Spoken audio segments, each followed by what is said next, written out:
Ito yung nakakatawa sa Pilipino. Bigyan mo sila ng isang suggestion, imbis na i-explore nila yung suggestion, what they are going to do is they will come up with 5 excuses kung bakit hindi nila pwedeng gawin. Diba? They will never think kung paano nila magagawa yung goal or yung task nila, but they will make reklamo all day saying, life's hard, so on and so forth. Diba? O kasi daw, traffic, kesyo pag uwi, may ganito, ganyan, so on and so forth.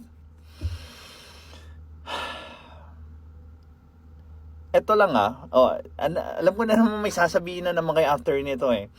During traffic, mind you,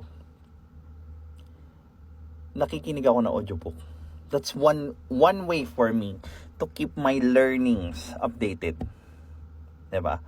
Nakikinig ako ng audiobook, diba?